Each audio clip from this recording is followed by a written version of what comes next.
Crime. If you're a regular on this channel, you probably enjoy a few gruesome tales. So this is Study Abroad, and these are 3 killer criminals. Starting with Madame Marie Dalphine Lalaurie. Let's just call her Delphine. Born in late 18th century Louisiana, Delphine was well off and white, which means she had slaves. Now, something you need to know about 18th to 19th century Southern slavery is that as bad as slavery was, it was especially bad at the time due to a few revolts and uprisings, so slave masters were being extra cruel. Anyway, Delphine marries Dr. Louis Lalaurie in 1825 and they have 2 daughters. All the while, she's living the life of a socialite. She's throwing these extravagant parties, she is hanging out with the elites, and she probably is having cheese platters I can only dream of. She was living this picture-perfect life. But in the right light, something was obviously wrong. Delphine, for all of the glitz and glamour of her parties, had a hidden affinity for cruelty. One story goes that a young slave girl was combing Delphine's hair when she hit a tangle, and in a fit of rage, Delphine chased that little girl with a whip, striking so much fear, so much terror, that the girl chose to jump off the roof to escape, straight to her death.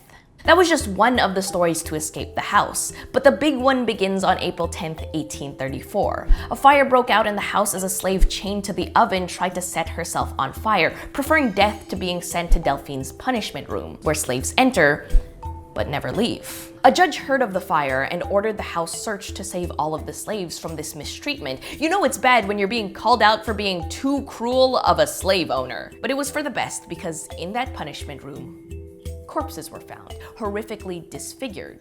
Some slaves were found alive, but starving and chained.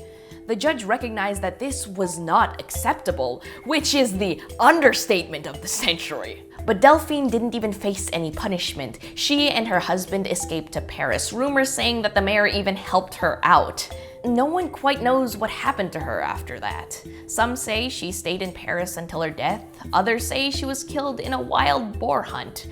Nonetheless, her house of horrors was repaired from the fire and went on to live as a music conservatory, a saloon, and a furniture store. Next, we have Leonardo Cianciulli, the soap maker of Correggio. Lots of Italian words in this one. I apologize in advance. Born on November 14th, 1893 in Montella di Avellino, she had a really depressing childhood. But things were looking up when she married Raphael Pansardi in 1914. Unfortunately, this went against her mother's wishes for an arranged marriage, and so Leonardo was convinced that her mother cursed her. I know, it sounds silly, right? But after moving away, an earthquake destroyed her home. So she moved again to Correggio. Excited to finally start her life with Raphael, she decided to have kids. 14 of them actually, but 10 died young, so she vowed to protect the remaining 4 at all cost. How could she fix that? Turn the eyes of fate away from her children? Human sacrifice, of course. She had 3 victims, each time a woman lured in by a promise of a husband or a job, each time told to send letters to relatives upon arrival saying everything was perfect, each time slaughtered, drained of their blood, disassembled and mixed with sodium hydroxide, basically turning their bodies to soap. And the blood dried and ground into powder, which she used to bake tea cakes. Soap and cake, which she shared with her friends and family. It's like if Sweeney Todd was an old lady. Finally, we have Nanny Doss, otherwise known as the Giggling Granny. Born on November 4th, 1905 in Alabama, she had a strict and abusive father who wanted to choose his daughter's husbands. So when Nanny was 15, she was married to Charles Bragg. Needless to say, not a healthy relationship. They both began cheating on each other so much that they only saw each other about once a week. But despite that, they managed to have 4 kids together. But in 1927, the couple lost 2 daughters to food poisoning. I want you to remember that. It was the breaking point. The couple split up and Charles eventually took custody of their remaining kids, Melvina and Florine. So Nanny returns to her parents' house but is still looking for love, and in 1929 she married Frank Harrelson, who she later discovered was an alcoholic ex-inmate. Oops! Anyway, it's 1945 and Melvina, her kid from the last marriage, was having her 2nd kid and decided to ask her mother for support. So Nanny arrived to help welcome this baby into the world, but within the hour, the baby was dead. Melvina had nightmares of seeing Nanny sticking a hairpin into the baby's head, but it was never confirmed, so she still trusted her mother. Mistake, because 6 months later, Melfina's first kid died of asphyxiation while in Nanny's care. And that same year, good old Frank Harrelson, now an abuser, drank some of his whiskey and died in agony because Nanny had put some rat poison in it. Food poisoning.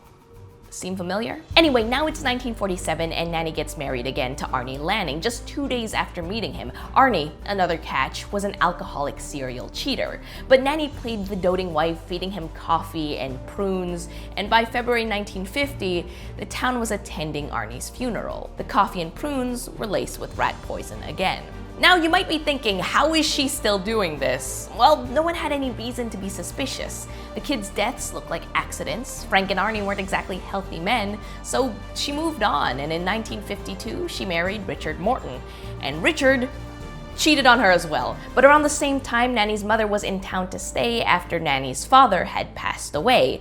Bad move. To avoid prying eyes, Nanny's mother died from food poisoning. Richard went the same way 3 months later. Finally, Nanny meets Samuel Doss. He doesn't smoke, drink, gamble, or cheat. Perfect.